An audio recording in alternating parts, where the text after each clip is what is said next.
channel. Today we will be cooking spaghetti for my co-singles ministry. These are the ingredients that I have here, provided by the head of the singles ministry. The pasta, I have here Kat again. Hi Kat. And sige na nga si Mark din. Ayan. And cheese. And sauce, of course. And tuna for the sahog. And onions and garlic. So let's start. Now what we're going to do is first, of course, boil the water. Sige, miksena ka pa. Sige, dasama kita. Gusto mo eh. Boil the water. Yan. While boiling the water, gagawin natin yung sauce. So we're gonna saute the garlic and the onion. We'll be sauteing the garlic and the onion. But let it dry first, the water. So many, so plenty. There. Ay, wait. Kasi kailangan pag magsasaute ka, magmamantika ka mo. Mantika namin hindi healthy. Hindi bang healthy yung mantika dito? Ayan. Basta mantika. Go na. Parang maparami pa yung lagay ko. So, hindi pa yun. Ayan. Mainit na siya. Hinaan ko na. Para makapag-saute na ako na. Ang gagawin ko. Wait. Before I saute, I will have to open this. Where is the scissors? Para sunod-sunod. Oh my gosh! You have to prepare the ingredients first. Because... Ayan, mali. Hindi, you have... Mark. Video mo ko. Video mo siya. Joke lang. Makahiya sa kanya. Pag-flex niya ng mga muscles niya. This is how you open the tuna. Sobrang hirap niyang i-open. Huwag mo na kasi artehan. So ready, we'll be sauteing na. Sauteing na. Arte. I'm so good in sauteing, Char. Diba, natakot ako eh. Ang taas kasi eh. Ang leg ko. I think, hindi ko na tuyo yung spatula. Pag medyo brown na yung garlic, pag malapit na siya mag-brown, lalagyan niya na yung onion.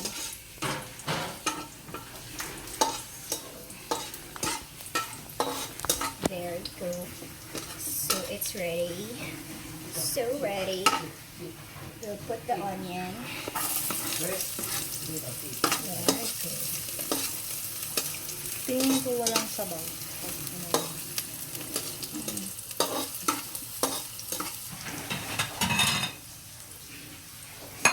Next, we'll have to strain the tuna meat from the sauce. I will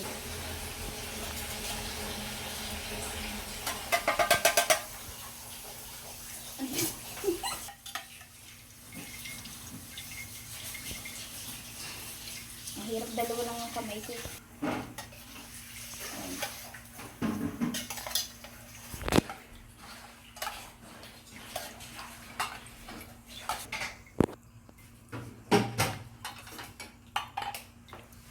You have to drain the tuna para wala siyang liquid. Pero tuloy na natin yung pag-saute kasi pinatay ko siya kanina. Because I might take some time draining the tuna.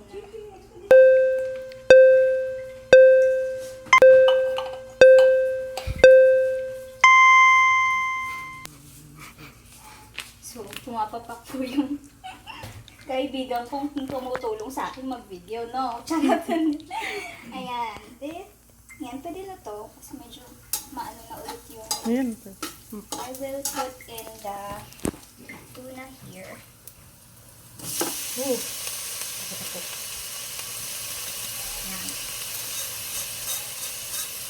I have to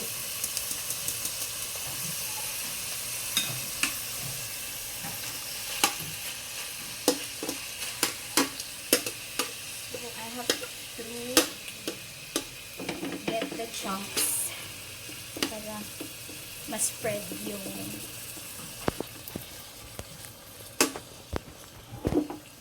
lakasan na natin ng konti yung medium heat. Let's make it medium. Now, dahil nagbo-boil na yung... Hey, Kaya niyo pa!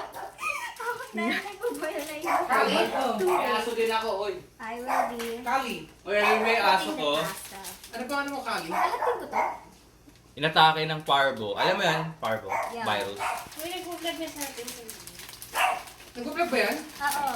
Huwag kayo magulo. Nag-comment siya kung hindi niya alam anong pangalan ng ingredient. Oy! Huwag kang magulo! Mark kasi. Hindi kita yung mukha ni Ate Jay.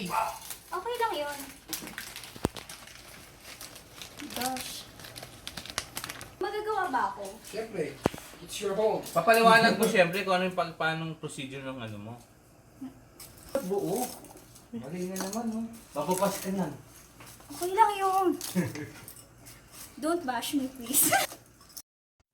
So, ayun na nga. Hindi ko nabali ang mga noodles. Dahil nagpapanik na ako. Dahil nandyan na sila, ang ingay nila. Hindi ko alam kung matatapos ko ng on time yung pagluluto ko dahil magmi-meeting pa kami. Anyway, hindi ko na ipakita na kailangan lagyan ng mantika at asin ng pinakuloang tubig. Para habang niluluto ang noodles ay hindi siya magdidikit-dikit. Ayan. Tapos, kailangan mo siyang haluin ng haluin para maiwasan ang pagdidikit-dikit niya. Ngayon, nilagyan ko rin ng mga totoong kamatis yung tuna na sinusute ko bago ko nilagay ang sauce. Ayan. Para mas maging tomato flavor ang spaghetti na ito. I want to give the spaghetti a natural flavor of tomatoes. So I put in diced tomatoes, 5 tomatoes, all in all, to help it and give it a try. I mean, give it a kick of tomato. Tapos, yun. Nigyan ko din ng water yung mismong sauce. Pandagdag ng para masimot yung laman. Yan. Tapos, halo-halo lang and let it simmer. Pero dahil mainipin ako at napipressure na ako, hindi na humakalit. Halo lang ako ng halo. So, thank you, Ian, sa paghalo ng spaghetti while I'm doing the sauce. Yeah, thank you so much. I really appreciate your presence. Yeah. Halo lang ng halo. Para rin ma-mix yung lasa. Then, after that, syempre, lagi kailangan natin lagyan ito ng salt and pepper. And, of course, I am a fan of the basil leaves. Yeah, I like it. So, tomato and basil cheesy tuna spaghetti. Ang dami na, ang haba na. Yan. Because it gives an Italian flavor with hindi naman ako Italian, no? Pero I like the taste when it's tomato-ish and so of course, it can't be a cheesy tuna spaghetti without the cheese. So, ayan. Buksan natin ng cheese.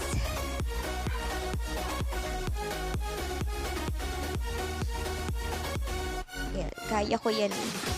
Yes. Put the grated cheese. Grate the cheese on the sauce while it's cooking. Ayan. We have to grate the cheese. I used half of the cheese sa pagluto ng sauce to make it really cheesy and let the cheese melt. Thank you, Pat, for helping me, for taking the video and mixing the sauce while I grate the cheese. Thank you so much. I really appreciate it. Ayan. And then the other half will be put on top when it's cooked. Ganyan. Ganyan. Sa top siya. So, I hope you like the cheesy tuna spaghetti. because, well, I hope I've explained it to you well kung paano siya lutuin.